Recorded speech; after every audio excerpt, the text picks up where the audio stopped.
Hey, it's Ryan, and welcome to my ongoing series on the artistic entrepreneur.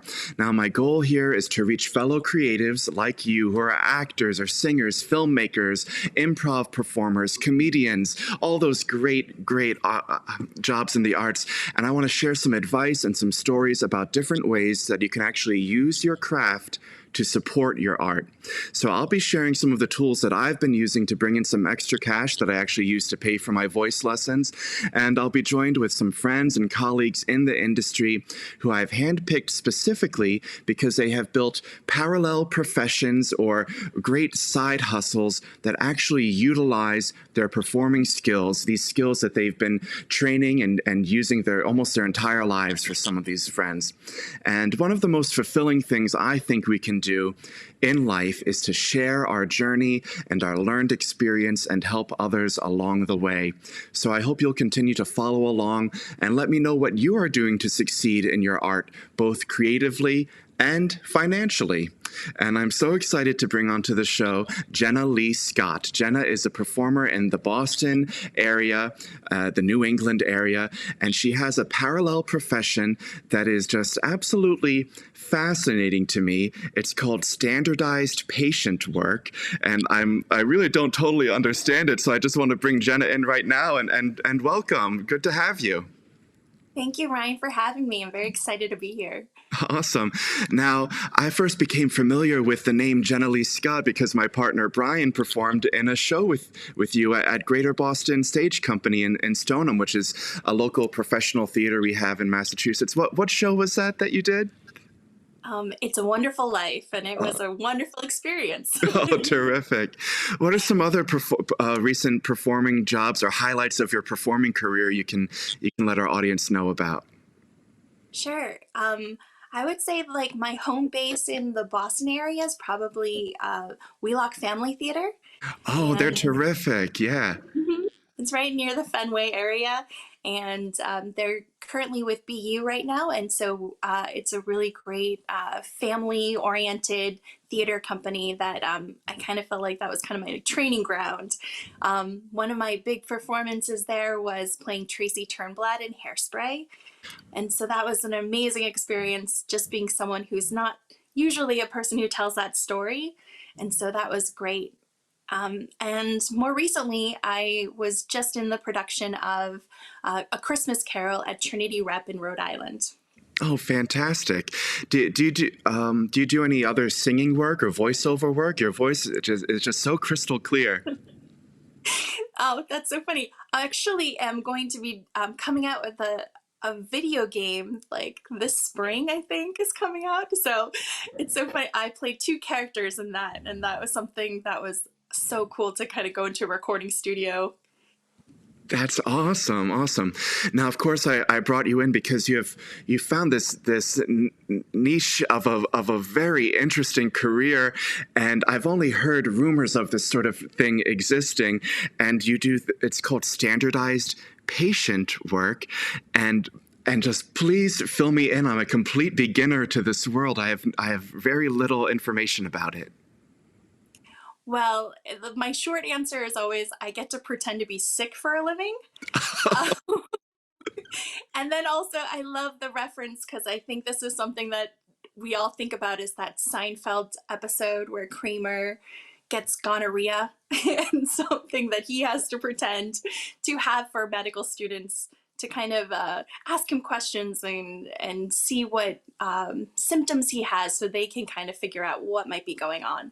So standardized patient work really is you are a patient who does a case, so a scenario, and we go into clinical skills centers with medical students or other professionals.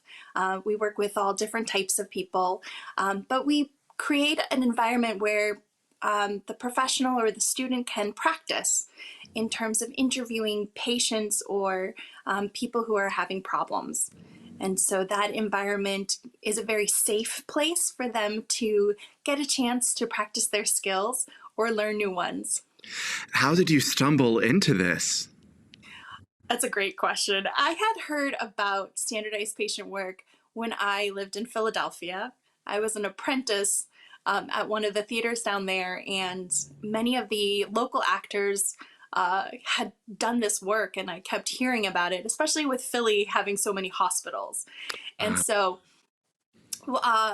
coming back to Boston, it was one of the things that, was kind of interesting to me, or interested me, in terms of like, it's a very good way of using my like acting skills. And so I had a friend of mine who was in a theater company with me, and she recommended me to the people who I work with. And so she was the one who said, "Hey, you'd be really great at this." And so it was something that I interviewed for, and I really found that I had a real love for it, because it's really about listening and about communicating, and I think that's a lot of things that we do in acting. yeah, and I should add on that you are a trained actress. You attended a Mhm. program in New York City. It was the AMDA program, is that right? Yeah. Yeah, I trained for musical theater. Yes. Oh, terrific. And that's one of those great programs that really puts you in the heart of New York City. You're surrounded with professionals all the time. And and I'm sure you got, someone who comes from a musical theater background, you got a lot of solid acting training then too, to really round you out as a performer, and all of those tools that you need to be a successful actress. I imagine one of the important aspects of standardized patient work is empathy, and not judging the illness that you have too hard, or not being too hard on the doctor who's trying to develop patient relationship skills for the first time. Am I right there? Absolutely, especially because medical schools, we teach, or we work with different people from different levels, from all the way from like, first year medical students to professionals who are currently like working in their profession or their specialty. And so there is a level of, giving, or in terms of, really listening and trying to um, share as much information as you can when the student asks really great open-ended questions. And then when we're working with professionals, when it's focused on something, a specific skill set, like telling bad news, where it's about empathy, and it's about that professional trying to talk more about those sensitive topics, like end of life, or a loved one who's not having a who's having a very devastating diagnosis. And so it's one of those things where you do have to create this very one-on-one, like, I don't know, kind of private And environment. if it must feel very intimate, yeah. Exactly, that's the right word. And but in terms of the learning experience, a lot of it has to do with feedback and giving verbal or written feedback after the experience. Yeah, that's what I was going to ask. So Yeah. you're not only.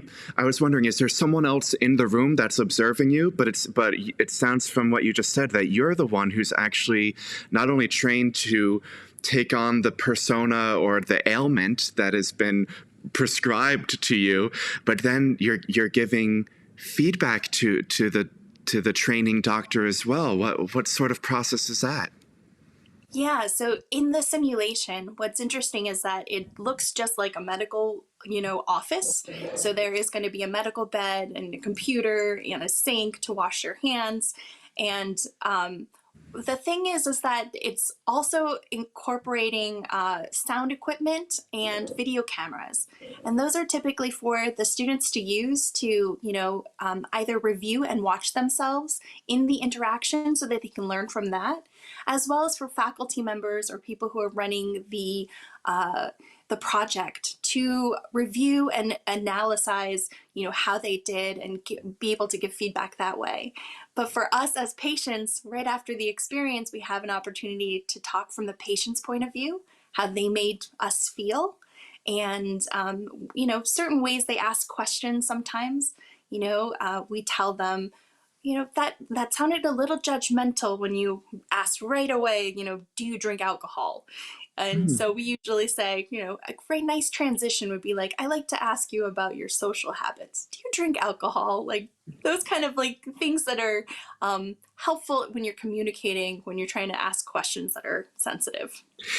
That's fascinating because certain things that us as actors and professional communicators take for granted might be very difficult for someone who's studying medicine, which is so analytical and they're so overwhelmed with the minutia of diagnosis and then to throw bedside manner on top of that, that must really throw some people for a loop.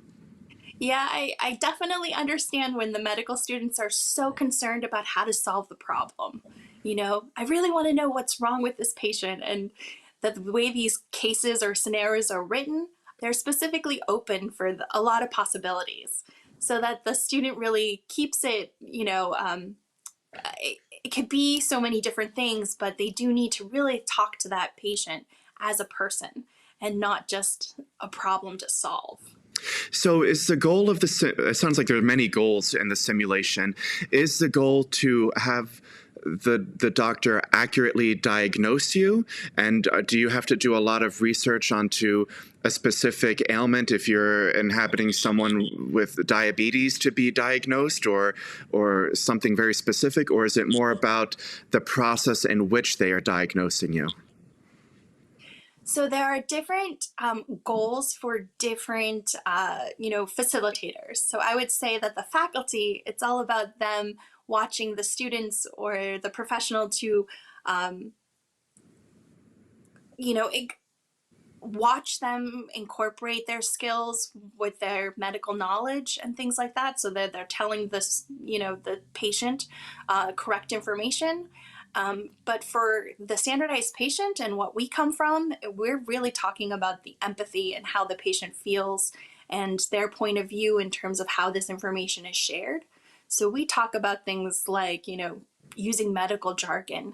Not everybody knows what hypertension is. So if you could dumb it down and say, do you have high blood pressure? Things like that. So I think for the actor or the person who's playing the standardized patient, it is really about bedside manner and communication. So that is our hope. And sometimes for us, it's more about portraying or consistently portraying whatever pain level they're at. I feel like that's the most important in the sense of, we don't necessarily need to know what each disease is or, but the symptoms, we do need to accurately portray those symptoms. And a lot of times we talk about pain scale, and if it's between a 1 or a 10, and 10 being the worst pain you've ever had. Now, if this patient is interacting with the student with, a, a pain of 7, that's pretty painful. So it's just trying to be that consistent person so that this learner is learning that, oh, I have to interact with this person who's not just going to joke around with me. They're in a lot of pain. Tell me about the training process to you've been accepted into this job as an actor, not as a medical professional. Are you given sort of a script that you follow, or are you always portraying sort of the same ailments, or is it ongoing and changing? And I just have this very strange image in my mind of a whole bunch of actors in a waiting room, and they're like, "Oh, who are you today? Oh, I got a broken bone, and how about you? Oh, yeah, I've got schizophrenia," and just this very weird sitcom version in my mind. What is the training like, and what information are you given? Yeah, so specifically for the company that I work with, there are multiple ways of getting training materials doing this kind of work. But for us, we have the materials that we get from the medical school or from the hospital, and it's the case. And the case tends to talk a lot about the medical stuff about the case, and it has a small section about what the patient is and what their background is. So that's the part that we focus mostly on. We also have something that the company sends out, which is a study guide, which really pulls out the facts of the case. So there is no real scripted part except for possibly the beginning in terms of what do we say is our, why we came in. So it could easily be some, and we say, oh, I have a really bad headache. And so we go from there, and we really listen to the questions that they're asking so that we can answer them appropriately with the facts. So it's kind of, there's two brains to it. You have to have the factual part of the case, but also really be believable, in terms of what is happening with this person. Sometimes it could be social economic, they're worried about their insurance or lack of money or things like that. Or it could easily be, something they're most fearful of, it being brain tumor, something like that. My next question is, how flexible is this job? Is this a full-time profession for you, or is it a part-time job? Is it consistent work? And then sort of as a follow-up to that, does it allow you the flexibility to go to those auditions and to go do a show at Wheelock or do a Christmas performance? How does that all work together? Yeah, so it's a very flexible job. It's not full time, I would say, to most actors who are interested in possibly pursuing standardized patient work, but you can get a lot of work. I would say depends on the schedule and depends on the cases.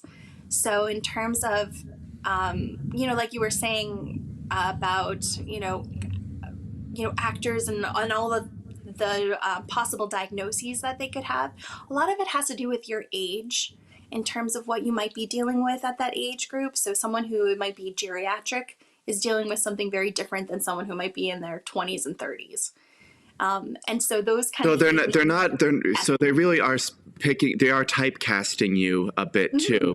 They're not going to they're not going to expect the student to put on their audience imagination cap, and they're not going to and say, oh, today Jenna is a 90-year-old woman. They're not going to do that.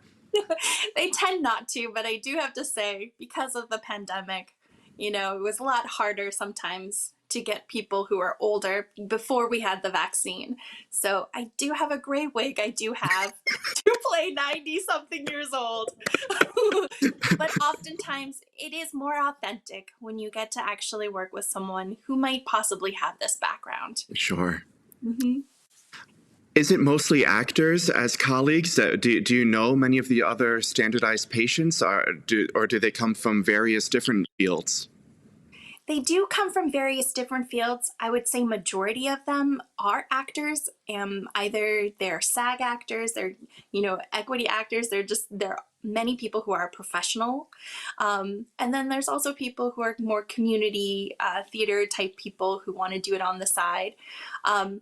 We have students. We also have retirees, people with flexible schedules, because these tend to be, done during the work day. So it's from, I would say 8 to 6. It could be the hours. And so it is flexible in the sense of, they ask you your availability, if you're available to book something that would be right for you, and then you just say your availability. And so if you do have something that you've booked or you're in rehearsals or things like that, you can just communicate that and say that I'm not available because I am in a show. Awesome. So it is flexible. And you had mentioned in our chat earlier that you got another accreditation for another sort of offset of the standardized patient work. Can you fill me in on what that is? Sure. So for a brief time, I did have experience in the company that I work for currently as a standardized patient, to also, or actually I'm still currently, I'm sorry. So you also get a chance to be trained to be a physical exam instructor. So that's something that can be like a level up, I guess I would say. And so that training takes several hours, multiple workshops and things like that. You work with a professional who kind of walks you through all of the physical components of the physical exam. Of the standard physical exam that when you go in for your physical every year, they're going to go through head to toe, Head right? to toe. That's right. Yes. So you are playing. You're a real life example of it. So you're giving feedback on how they're actually touching you and manipulating your body, along with how they're communicating what they're doing to you. And do you ever portray a character or while that is happening as well? Someone who might be a little more self-conscious and want to be covered up, or someone who doesn't mind being free and open? Do you play different characteristics? We don't tend to do that. It depends on um, where they're at in their education, or in terms of what the physical exam component is where they're at in their education, I guess I would say. So sometimes they're completely new, and it's more of a teaching opportunity. So they can be doing all of the maneuvers that they need to practice for that day, and then we just let them do it, and we don't become a character, if that makes Sure. sense. I'm just Jenna, and I'm just someone who you were seeing to evaluate me. And then we give them some feedback in terms of, telling them it would be great if you could tell the person, or the patient, what you're going to do before you do it. Mm-hmm. Sometimes we really want to rush and, get started, but it makes the patient feel much more comfortable if you say, this is what I'm going to do. And also sometimes asking consent is really great too. Things like that, in terms of how can they do it in a way they're respectful and it's comfortable, and things like that. Checking in with a patient is always great. How does that make you feel? Are you okay while I do this? That kind of stuff. Other times it's an exam, so it's an actual evaluation. So there's very little that we have an opportunity to say, or because a lot of it, we're literally thinking in our head, okay, check, they did this, they did that, because at the end of the experience we have to fill out a checklist. So for us, we also have to evaluate, did or did they didn't do something. Right. um, so yeah, it's a lot of thinking. Wow.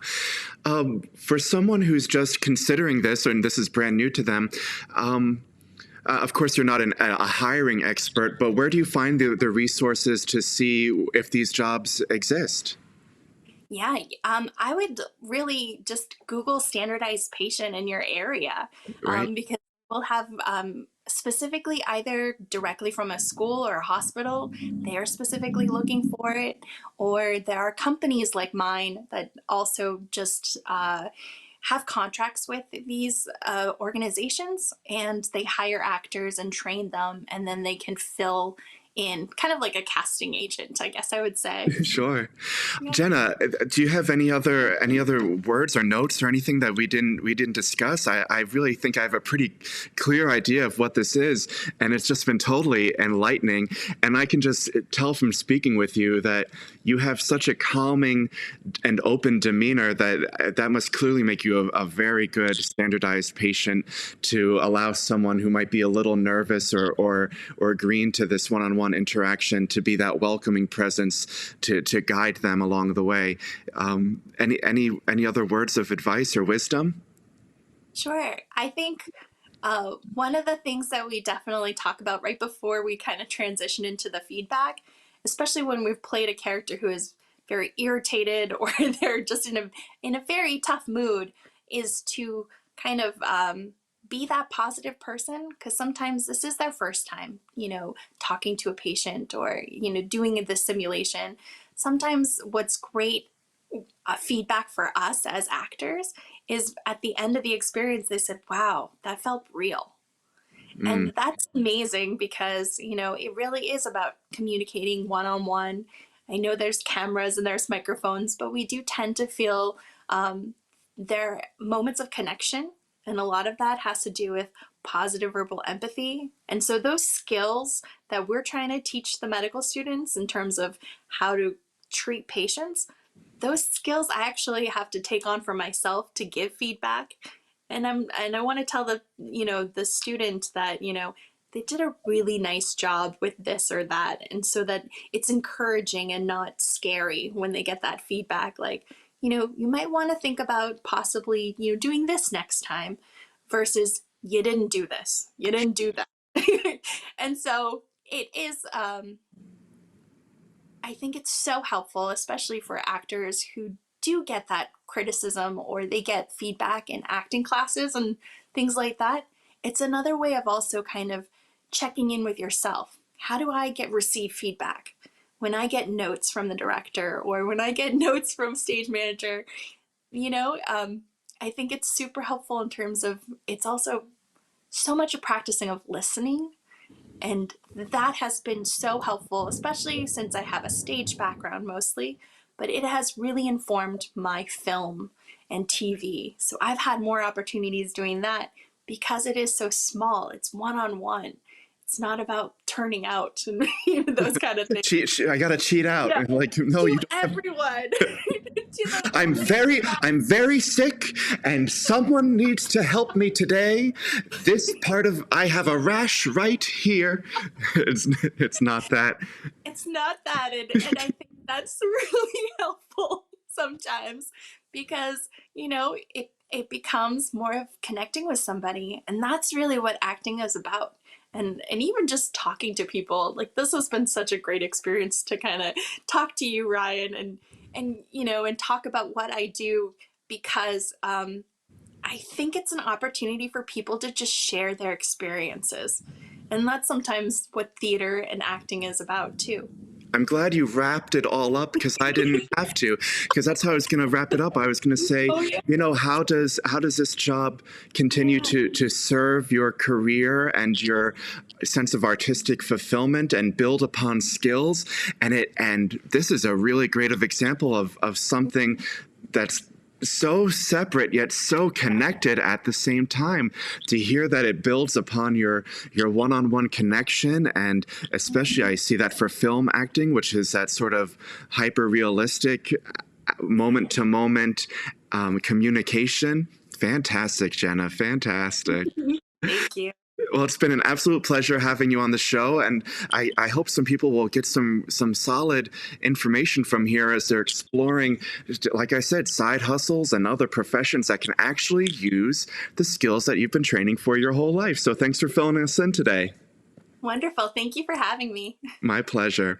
Well, that brings us to the end of another fantastic episode of The Artistic Entrepreneur. If you are an artist and you have found a fantastic side job that actually utilizes your skills, please fill me in. I'd love to bring you on and interview you and learn about what you are doing to achieve your art, both artistically and financially.